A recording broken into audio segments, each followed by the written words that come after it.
안녕하십니까. 레지스탕스 정광용입니다. 여러분, 우크라이나의 전쟁이 끝나면 유럽은 평화를 되찾을까요? 유럽에는 지금 발트 3국, 아제르바이잔, 아르메니아, 세르비아, 보스니아, 헤르체고비나 기타 등등 긴장 덩어리가 우크라이나 주변에 다 도사리고 있습니다. 그 모든 것들을 하나하나씩 짚어보면서 향후 어떤 상황이 전개될 수 있는가 하는 가능성을 함께 고민해 보겠습니다. 블라디미르 푸틴 대통령이 우크라이나에서 승리를 선언하고 나면 그 다음 타겟은 발트 3국이 될 수도 있다는 예측이 나왔습니다. 푸틴은 우크라이나에서 승리를 선언할 겁니다.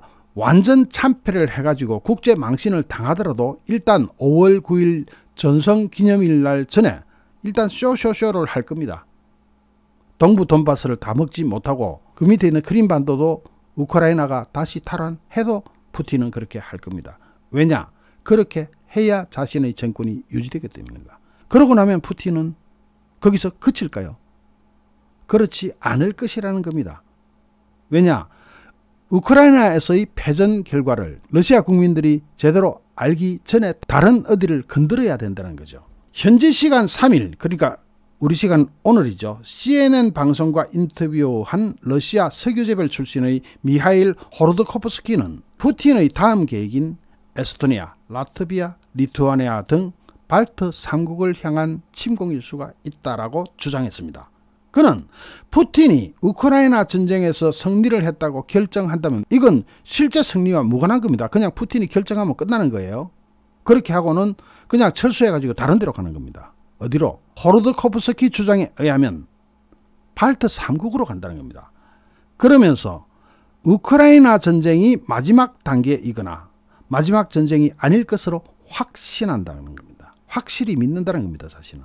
다음 단계는 반드시 발트의 국가들이 될 거다. 그런데 발트 3국은 우크라이나하고 다르게 모두가 나토 회원국입니다. 그렇게 되면 나토 국가들이 다 붙어야 되죠. 그러면서 호르드코프스키는 우리는 푸틴이 전쟁을 하고 있는 상대가 우크라이나가 아니라는 점을 알아야 한다.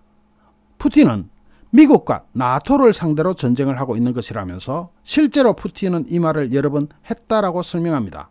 호르드코프스키는 푸틴의 선전원들은 이미 나토 국가들 공격에 대한 선전마련에 착수했다.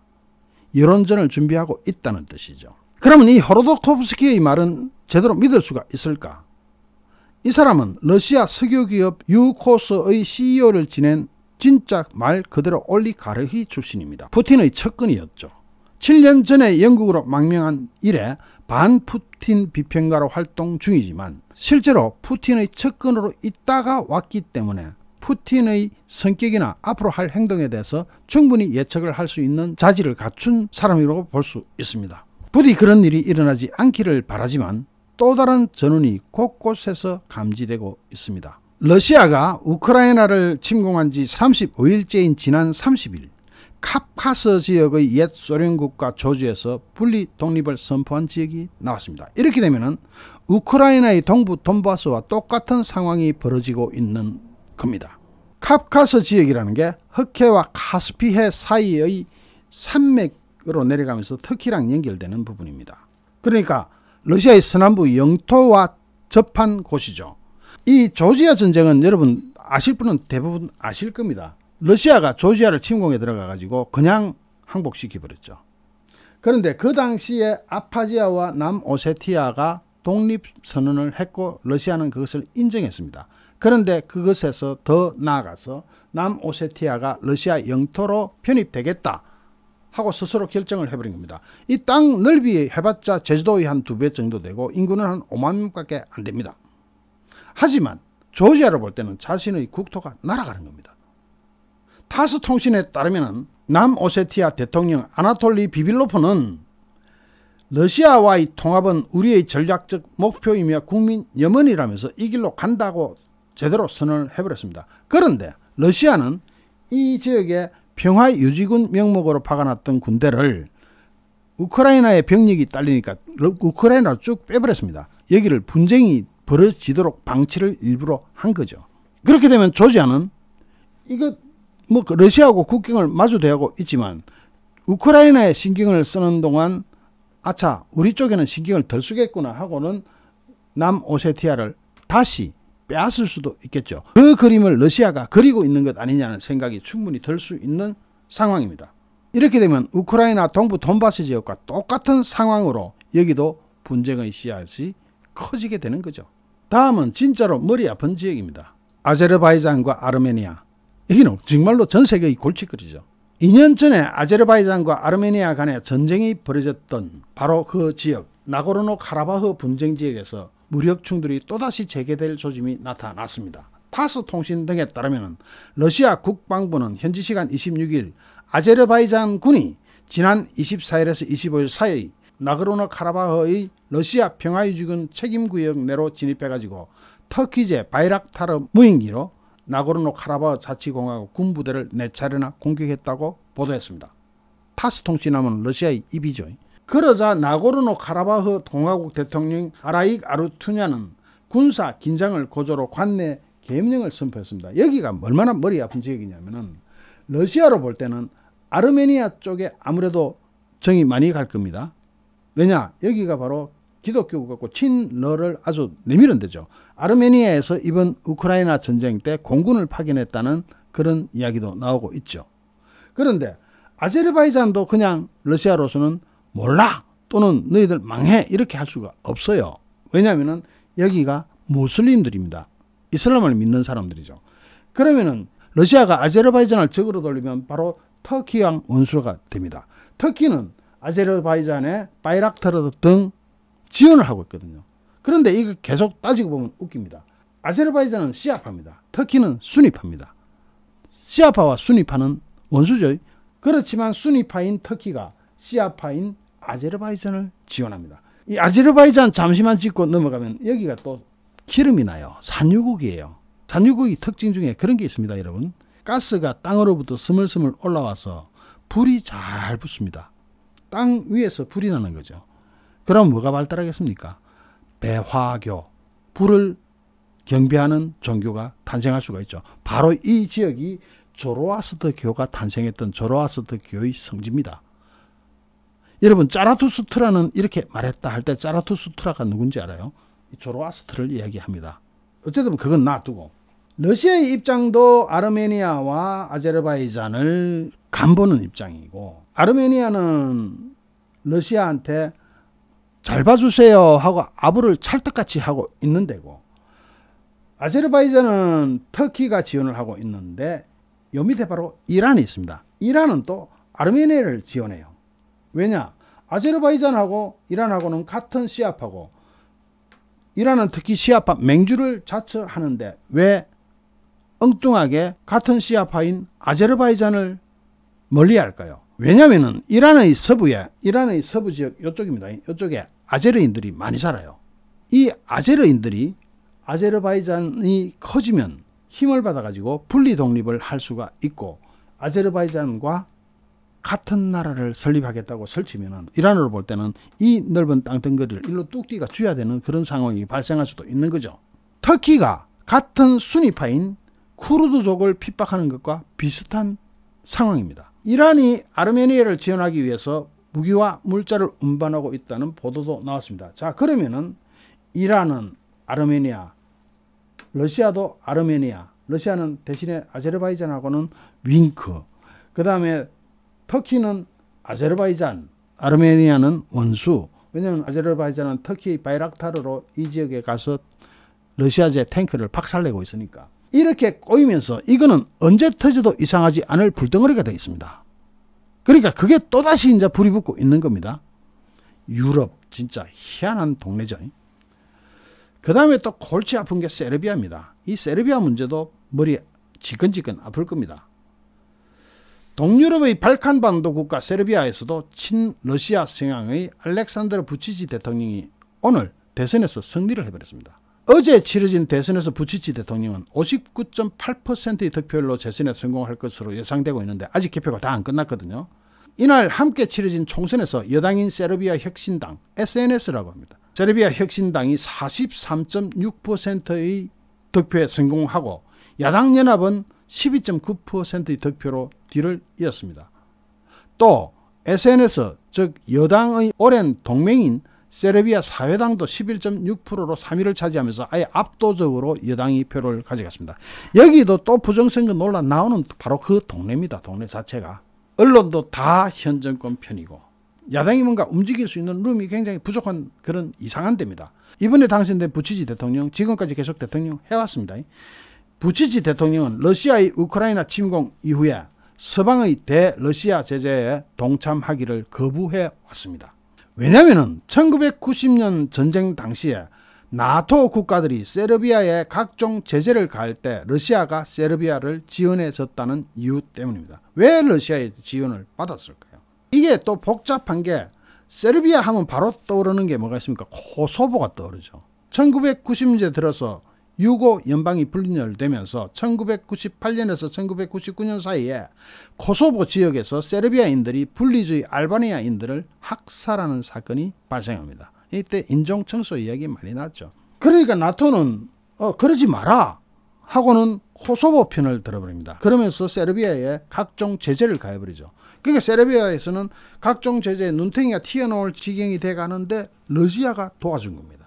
러시아는 본래 그런 데가 잘 활약을 하죠. 그 당시 코소보는 독립을 선언하고 미국과 유럽의 대부분 국가들은 코소보의 독립을 인정했지만은 중국과 러시아 등은 세르비아 편에 섭니다. 세르비아와 코소보는 2011년부터 EU의 중재로 화해 협상을 진행한 끝에 2014년 4월 관계를 정상화하기로 합의를 했지만 세르비아 정부는 코소보를 여전히 자국 영토의 일부로 간주하는 행보를 보였는데 지난해 국방 예산을 더블로 증액하면서 뭔가 또 일을 벌일 준비를 하고 있습니다. 사실 세르비아 진보당은 갈짓자 행보를 보이는 것으로 유명한데 세르비아는 EU 가입을 추진하면서 대러시아 제재는 유럽 내에서 유일하게 불참을 선언합니다. 슬라브계 민족과 동방정교회 신도가 많다는 점에서 러시아와 문화적으로 가깝다는 이유도 있고 가스 등 에너지가 러시아에 의존되고 있다는 점도 이유가 됩니다. 1999년 코소보 분쟁으로 나토 공습을 받는 등 반서방 감정도 뿌리가 깊습니다. 이런 상황에서 새로 당선된 세르비아 대통령이 앞으로 여기를 그냥 둘 것이냐, 그냥 안 둘 겁니다. 왜? 대세르비아주의를 주창하고 있기 때문이다. 이 대세르비아주의는 푸틴의 대러시아주의와 판박입니다. 대세르비아주의는 보스니아 헤르체고비나 코소보를 다 먹어야만 분통이 풀리는 그런 주의입니다. 그러니까 여기도 새로운 화약고죠. 이렇게 복잡합니다. 바로 옆에 보스니아 헤르체고비나로 한번 가보겠습니다. 여기도 골 때립니다. 보스니아 헤르체고비나 역시 유고 연방 소속이었고 나토와 러시아 사이에서 대리전을 치를 가능성이 높은 지역으로 분류됩니다. 러시아가 우크라이나를 침공하자마자 EU 평화유지군은 우크라이나 위기가 보스니아 불안정을 야기할 수 있다면서 기존에 600명 병력을 평화유지군으로 그 지역에 파견해놨는데 여기에 500명을 추가로 정원해 두었습니다. 거기다가 보스니아는 나토와 EU 가입을 추진하고 있지만 2018년에 집권한 현 여당은 친러시아계입니다. 이 보스니아가 왜 골치가 아프냐면은 이슬람계를 믿는 보스니아계가 50%가 되고 동방정교회를 믿는 세르비아계가 31%가 되고 카톨릭 교도인 크로아티아계가 15%가 됩니다. 여기가 골 때리는 게 뭐라고요? 세르비아계가 얼마나 있다고? 31%가 있습니다. 그러면 또 인종청소하겠네. 이 세르비아는 친러시아라 그랬죠. 보스니아 안에 31%가 세르비아계라 그랬죠. 그러면 또 언제 터져도 이상하지 않을 화약고가 되는 겁니다. 원래 세르비아계인 일도라드 도닉 보스니아 대통령은 당초 EU 가입을 추진했습니다. 그러니까 온건 개혁파로 분류되었다가 EU 가입이 그냥 만만하게 됩니까? 가입이 여의치 않자 그대로 친러시아 민족주의 성향으로 살짝 돌아가는 모습을 보입니다. 올해 초에 보스니아 안에 있는 세르비아계 자치공화국인 스롭스키 공화국 건립 30주년 기념식에서 도딕 보스니아 대통령은 세르비아계 국가 필요성을 지지합니다. 지난 내전 이후 30년 동안이나 인종과 종교의 통합을 지향해온 방향과 완전히 어긋나는 모습을 보였죠. 1995년 스롭스키 공화국은 세르비아계 주민들이 보스니아계 주민 8천여 명을 학살했던 스레브레니차 집단 학살, 이거 아시는 분 아실 겁니다. 이것은 전쟁 중에 자행된 대표적인 인종청소 사건으로 꼽히지만 근래 들어서는 학살 자체를 부정하는 움직임도 보이고 있습니다. 이건 바로 화약고가 스스로 터질 준비를 하는 거죠. 이 보스니아 관리를 잘못하게 되면 여기는 진짜로 그대로 내일 터져도 이상하지 않은 화약고가 됩니다. 거기다가 헝가리 총선에서도 극우 성향의 오르반 총리, 친러시아 총리는 사연임을 하게 되는 5선 총리가 되면서 2026년까지 집권을 이어가게 됐습니다. 오르반 총리는 오늘 승리가 확실시 되자 우리는 달에서도 분명히 볼 수 있을 만큼 큰 승리를 거뒀고 특히 브뤼셀에서 이를 명백하게 봤을 거다. 이 브뤼셀을 이야기하는 건 뭡니까? EU 본부가 그 브뤼셀에 있죠.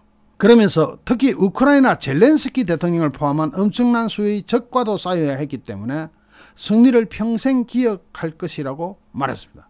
오르반 총리는 12년의 집권 기간 동안에 자국 내 사법, 언론, 교육 정책 등과 관련해서 유럽연합과 끊임없이 갈등을 이어왔습니다. 러시아의 우크라이나 침공 이후에도 EU의 대러 에너지 제재에 반대 입장을 밝히기도 했고 우크라이나에 대한 무기 지원과 다른 나라의 무기가 헝가리를 통과해서 우크라이나로 이송되는 것을 거부한 바도 있습니다. 젤렌스키 우크라이나 대통령 역시 오르반 총리에 대해서 유럽에서 푸틴을 공개적으로 지지하는 사실상 유일한 사람이라고 비판했던 바로 그 사람 오르반이 또 5년을 이어가게 되었으니까 여기도 골치가 아픕니다. 이 헝가리는 EU 회원국입니다. EU에서도 아주 골치 아픈 회원국입니다. 우리가 지금 몇 개 나라를 봤습니까? 상당히 많은 나라를 검토했죠. 그런데 동유럽에서 긴장을 조성하는 국가들의 전부는 친러시아입니다. 왜들 이럴까요? 여러분 이해가 안 되시죠? 이들 국가들의 대부분은 굉장히 부패했다는 점이 공통적입니다. 전 세계 부패 1위는 러시아죠.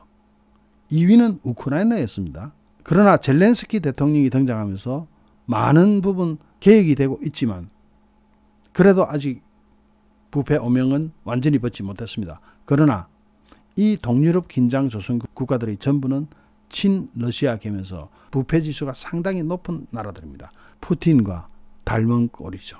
위기가 가장 높을 수 있는 부분은 바로 발트 3국입니다. 에스토니아, 라트비아, 리투아니아 등등. 이 발트 3국으로 푸틴이 화살을 돌리거나 집적되기 시작하면 나토는 그냥 가만히 있지 않을 겁니다. 우크라이나에서 전쟁이 어떻게 끝나든 유럽 전체의 위기는 바로 푸틴으로 인해서 더욱더 고조되는 방향으로 갈 수가 있다는 것이 우려사항입니다. 그렇게 되지 않기를 진심으로 바랍니다. 잠시 후 또 다른 주제로 여러분을 찾아뵙겠습니다. 시청해 주신 여러분께 진심으로 감사드립니다. 여러분 고맙습니다.